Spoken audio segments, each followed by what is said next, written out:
So this guy is a guy named Bob McKim, and he was a creativity researcher in the 60s and 70s, and also led the Stanford design program. And in fact, my friend and IDEO founder, David Kelly, who's out there somewhere, studied under him at Stanford.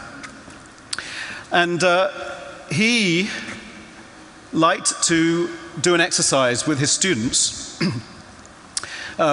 where he got them to take a piece of paper and draw the person sat next to them, their neighbor, very quickly, just as quickly as they could. And in fact, we're going to do that exercise right now. You all have a piece of cardboard and a piece of paper. It's actually got a bunch of circles on it. I need you to turn that piece of paper over. You should find it's blank on the other side. Okay? And there should be a pencil. And I want you to pick somebody that sat next to you. And when I say go, you've got 30 seconds to draw your neighbor, okay? So, everybody ready? Okay? Off you go. You've got 30 seconds. You better be fast. Come on, those masterpieces.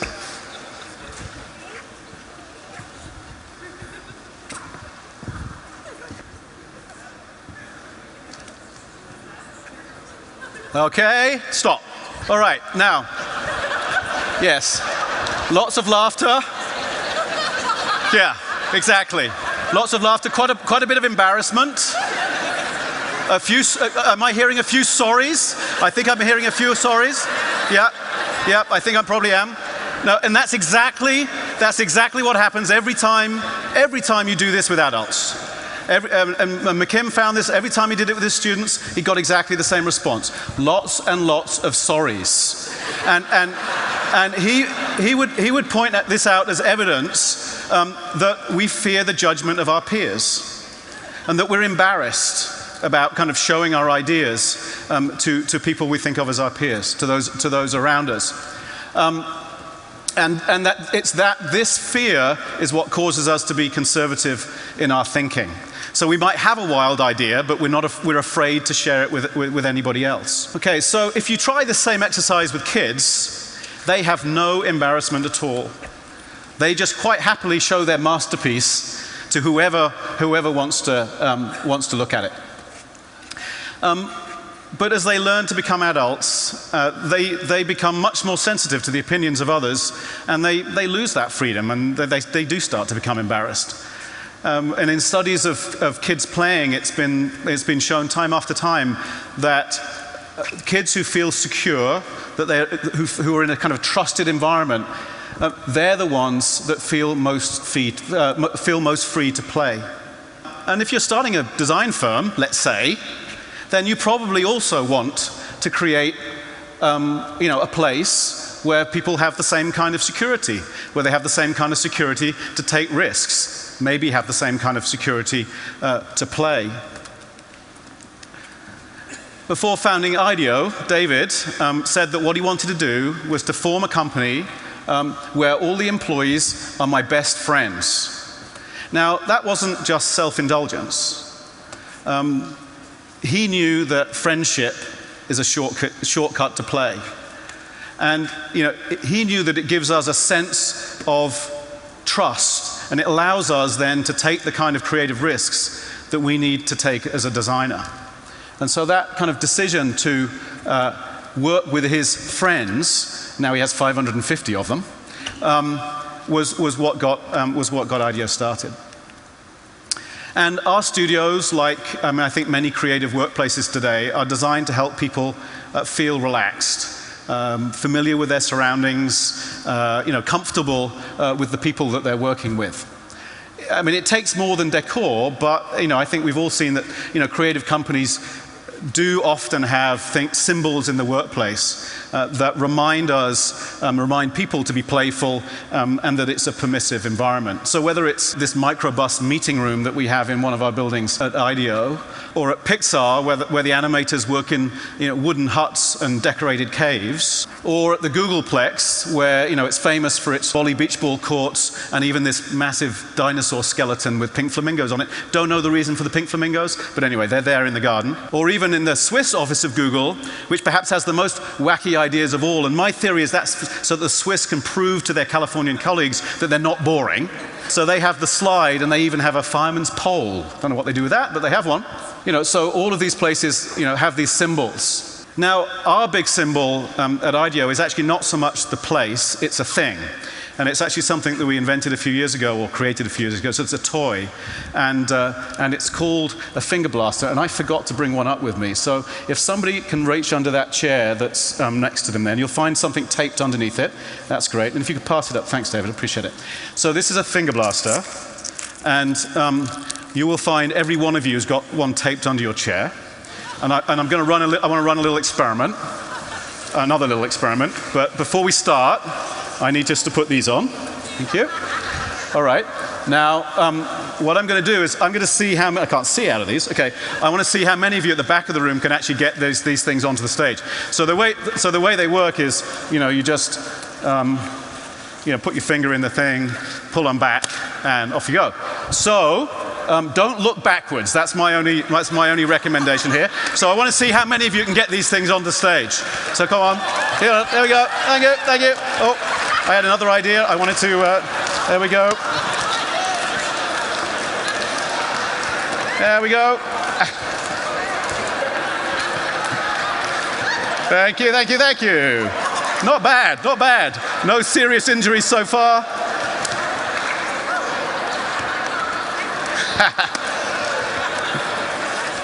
Oh, wow, they're still coming in from the back there. They're still coming in. Some of you haven't fired them yet. Can you not figure out how to do it or something? It's not that hard. Most of your kids figure out how to do this in the first 10 seconds when they pick it up. All right. This is pretty good. This is pretty good. Okay. All right, let's... well, I suppose we better... I ought to clear these up out of the way, otherwise I'm going to trip over them. All right. So the rest of you can save them for when I say something particularly boring, and then you can fire at me. Okay? All right. I think I'm going to take these off now because I can't see a damn thing when I've... All right. Okay. So... that was fun.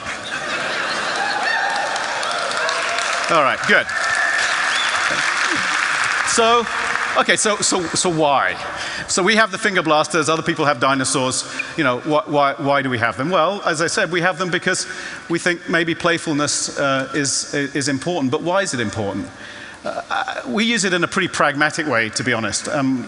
We think playfulness helps us get to better creative solutions, helps us do our jobs better, and helps us feel better when we do them. Now, an adult encountering a new situation, when we encounter a new situation, we have a tendency to want to categorize it just as quickly as we can. And there's a reason for that. We want to settle on an answer. Life's complicated. We want to figure out what's going on around us very quickly. I suspect actually that the evolutionary biologists probably have lots of reasons why we want to categorize new things very, very quickly. I mean, one of them might be, when we see this funny stripy thing, is that a tiger just about to jump out and kill us, or is it just some weird shadows on the tree? We need to figure that out pretty fast. At least we did once. Most of us don't need to anymore, I suppose. This is some aluminum foil, right? You use it in the kitchen. That's what it is, isn't it? Of course it is. Of course it is. Well, not necessarily. Kids are more engaged with open possibilities. Now, they'll certainly, when they come across something new, they'll certainly ask, what is it? Of course they will. But they'll also ask, what can I do with it? And, the more creative of them might get to a really kind of interesting example. And this openness is the beginning of exploratory play. Any parents of young kids in the audience? Must be some. Yeah, thought so. So we've all seen it, haven't we? We've all told stories about how on Christmas morning, our kids end up playing with the boxes far more than they play with the toys that are inside them. And from an exploration perspective, this behavior makes complete sense, because you can do a lot more with boxes than you can do with a toy. Even one like, say, Tickle Me Elmo, which, despite its ingenuity, really only does one thing, whereas boxes, offer an infinite number of choices. So again, this is another one of those playful activities that, as we get older, we tend to forget, and that we have to relearn.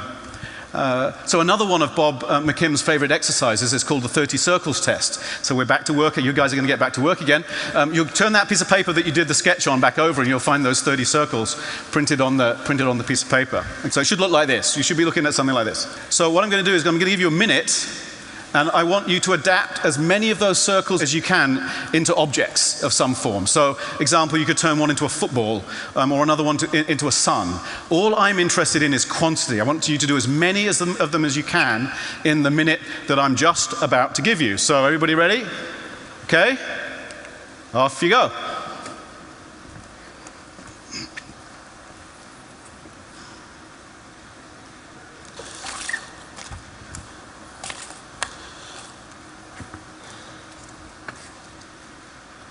Okay, put down your pencils, as they say. So who got more than 5 circles figured out? Hopefully everybody. More than 10, keep your hands up. If you did, 10, 15, 20. Anybody get all 30? No? Oh, somebody did, fantastic. Did anybody do a variation on a theme, like a smiley face, happy face, sad face, sleepy face? Anybody do that? Anybody use my examples? Use the sun and the football? Great, cool. So I was really interested in quantity. I wasn't actually very interested in whether they were all different. I just wanted you to fill in as many circles as possible.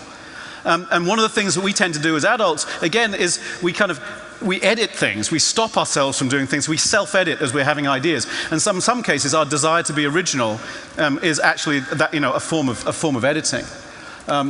And that actually isn't necessarily really playful. So that ability just to kind of go for it and explore lots of things, even if they don't seem that different from each other, is actually something that kids do well, and it is a form of play.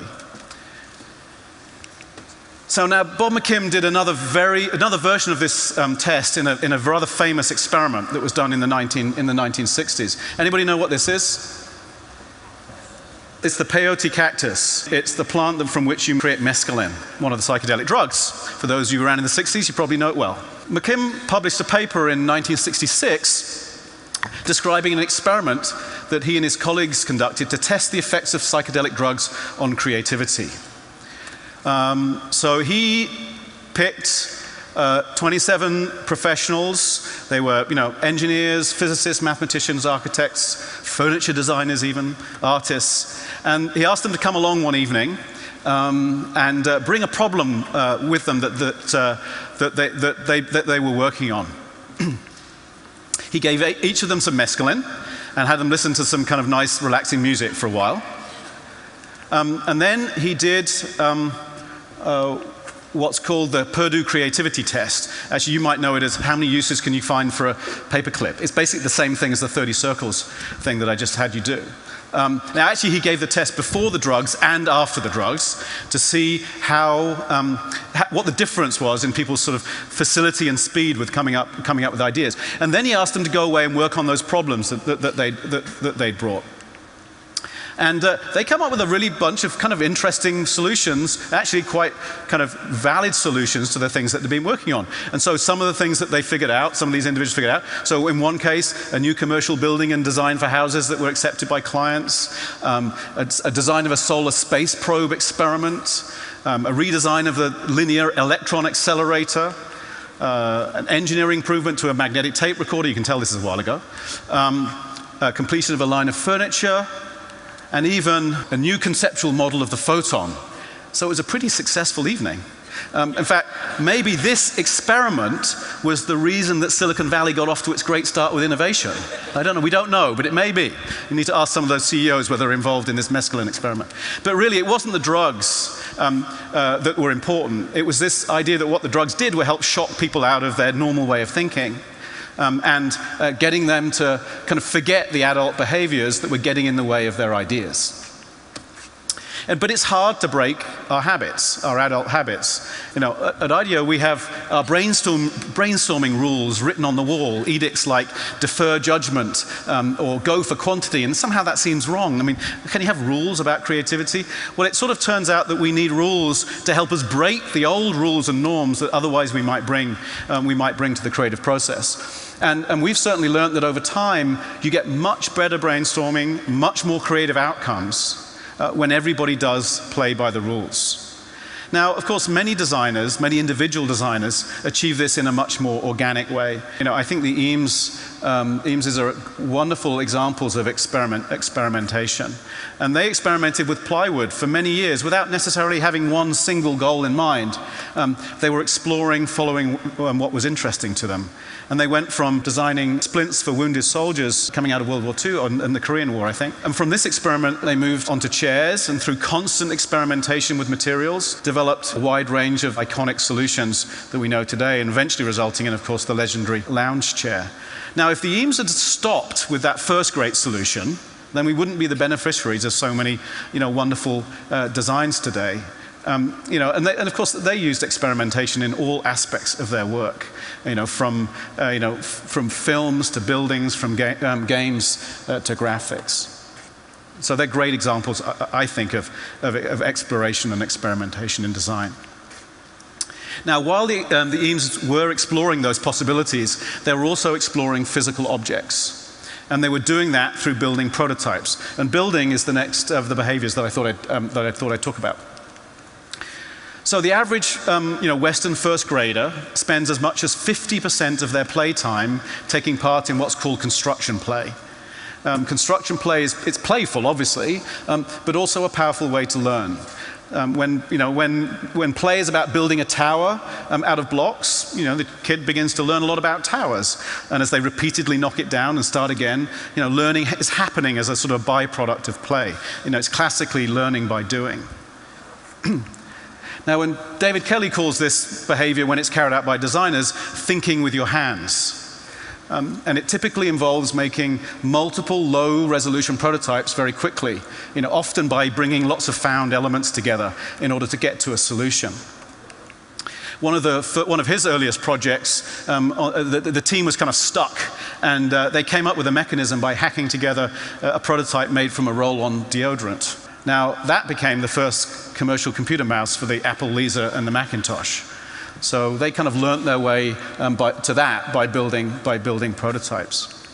Another example is a group of designers were working on a surgical instrument with some surgeons, and they were meeting with them. They were talking to the surgeons about what it was they needed with this device. And one of the designers ran out of the room and grabbed a whiteboard marker and a film canister, which is now becoming a very precious prototyping medium, and a clothespin, taped them all together, ran back into the room, and said, "You mean something like this?" And the surgeons could grab hold of it and said, "Well, I want to hold it like this or like that." And all of a sudden, a productive conversation was happening about design around a tangible object, and in the end, it turned into a real device. And so this behavior is all about quickly getting something into the real world and having your thinking advanced as a result. At IDEO, there's a kind of a back to preschool feel sometimes about the environment. The prototyping carts, filled with colored paper and Play-Doh and glue sticks and stuff. I mean, they do have a bit of a kindergarten feel to them. But the important idea is everything's to hand, everything's around. So when designers are working on ideas, they can start building stuff kind of whenever they want. They don't necessarily even have to go into some kind of formal workshop to do it. And we think that's pretty important. And then the sad thing is, although preschools are full of this kind of stuff, as kids go through the school system, it all gets taken away. They lose this stuff that kind of facilitates this sort of playful building mode of thinking. And of course, by the time we get to the average workplace, maybe the best construction tool we have might be the Post-it note. It's pretty barren. But by giving project teams and their clients, whoever they're working with, permission to think with their hands, quite complex ideas can go from spring into life and go right through to execution much more easily. This is a nurse using a very simple, as you can see, kind of plasticine prototype, explaining what she wants out of a portable information system to a team of technologists and designers that are working with her in a hospital. And just having this very simple prototype allows her to talk about what she wants in a much more powerful way. And of course, by building quick prototypes, we can get out and test our ideas with consumers and users much more quickly than if we're trying to describe them through words.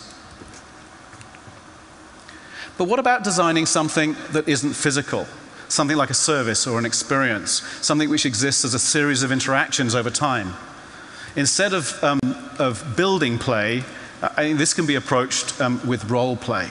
So if you're designing an interaction between two people, such as, I don't know, ordering a food at a fast food joint or something, you need to be able to imagine how that experience might feel over a period of time. And I think the best way to achieve that and get a feeling for any flaws in your design is to act it out. So we do quite a lot of work at IDEO trying to convince our clients of this. They can be a little skeptical. I'll come back to that. But a place, I think, where the effort is really worthwhile is where people are wrestling with quite serious problems. Things like, education or security or finance or health. And this is another example in a healthcare environment of some doctors and some nurses and designers acting out a service scenario around patient care. But many adults are pretty reluctant to engage with role play. Some of it's embarrassment, and some of it is because they just don't believe that what emerges is necessarily valid. They dismiss an interesting interaction by saying, that's just happening because they're acting it out. Research into kids' behavior actually suggests that it's worth taking role playing seriously. Because when children play a role, they actually follow social scripts quite closely that they've learned from us as adults. If one kid plays store and another one's playing house, and the whole kind of play falls down. And so they get quite used quite quickly to understanding the rules for social interactions, and actually quite quick to point out when they're broken. So when, as adults, we role play, then we have a huge set of these scripts already internalized. We've gone through lots of experiences in life. And they provide a strong intuition as to whether an interaction is going to work. So we're very good when acting out a solution at spotting whether something lacks authenticity. So role play is actually, I think, quite valuable when it comes to thinking about experiences. Another way for us as designers to explore role play is to put ourselves through an experience which we're designing for, and kind of project ourselves into an experience. So here are some designers who are trying to understand what it might feel like to sleep in a kind of confined space on an airplane. And so they grabbed some very simple materials, you can see, and did this kind of role play, this kind of very crude role play, just to get a sense of what it would be like for passengers if they were kind of stuck in quite small places on airplanes. This is one of our designers, Christian Simsarian, and he's putting himself through the experience of being an ER patient. Now, this is in a real hospital, in a real emergency room. One of the reasons he chose to take this rather large video camera with him, because he didn't want the doctors and nurses thinking that he was actually sick and sticking something into him that he was going to regret later. So anyhow, he went there with this video camera, and it was kind of interesting to see what he brought back, because when we looked at the video when he got back, we saw 20 minutes of this. And that's the amazing thing about this video. As soon as you see it, you can kind of immediately project yourself into that experience and know what it feels like. All of that uncertainty while you're left out in the hallway while the docs are dealing with some more urgent case, in one of the emergency rooms, wondering what the heck's going on. And so this notion of using kind of role play, in this case, kind of living through the experience as a way of creating empathy, particularly when you use video, is really powerful. Or another one of our designers, Alte Sendel, he's here having his chest waxed, not because he's very vain, although actually he is. No, I'm kidding. But in order to empathize with the pain that chronic care patients go through when they're having dressings removed. And so sometimes these kind of analogous experiences, kind of analogous role play, can also be quite valuable. So when a kid dresses up as a firefighter, he's beginning to try on that identity. He wants to know what it feels like to be a firefighter. We're doing the same thing as designers. We're trying on these experiences. And so the idea of role play is both as an empathy tool as well as a tool for prototyping experiences. And we kind of admire people who do this at IDEO anyway, not just because they lead to insights about the experience, but also because of their willingness to explore and their ability to kind of unself-consciously surrender themselves to the experience. In short, we admire their willingness to play. So, playful exploration, playful building, and role play. And those are some of the ways that designers use play in their work. And so far, I kind of admit that this might feel like it's a message just to go out and play like a kid. And to a certain extent it is, but I want to stress a couple of points. First thing to remember is that play is not anarchy. Play has rules, especially when it's group play. When kids play Tea Party or they play Cops and Robbers, they're following a script that they've agreed to. And it's this co-negotiation that leads to productive play. So remember the sketching task we did at the beginning, the kind of little face, the portrait you did? Well, imagine, if you did the same task with friends but while you were drinking in a pub. But everybody agreed to play a game where the worst sketch artist brought the next round of drinks. That framework of rules would have turned an embarrassing, difficult situation into a kind of a fun game. And as a result, we'd all feel perfectly secure and have a good time. But because we all understood the rules and we agreed on them together. But there aren't just rules about how to play, there are rules about when to play. Kids don't play all the time, obviously. They transition in and out of it. And teachers, good teachers spend a lot of time thinking about how to move kids through these experiences. And as designers, we need to be able to transition in and out of play also. And if we're running design studios, we need to be able to figure out how can we transition designers through these different experiences. I think this is particularly true if we think about this sort of, what's very different about design is that we go through these two very distinctive modes of operation. We go through a sort of a generative mode where we're exploring many ideas, and then we kind of come back together again and come back looking for that sort of solution and developing that solution. I think they're two quite different modes, sort of divergence and convergence. And I think it's probably in the divergent mode that we most need the playfulness.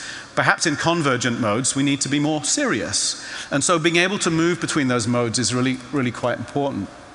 So it's where a more nuanced version of view of play, I think, is required. Because it's very easy to fall into the trap that these states are absolute. You're either playful or you're serious, and you can't be both. But that's not really true. You can be a serious professional adult and at times be playful. It's not an either or, it's an and. You can be serious and play. So to kind of sum it up, we need trust to play, and we need trust to be creative. So there's a connection. And there are a series of behaviors that we've learned as kids and that turn out to be quite useful to us as designers. They include exploration, which is about going for quantity, building and thinking with your hands, and role play, where acting it out helps us both have more empathy for the situations in which we're designing and to create services and experiences that are seamless and authentic. Thank you very much.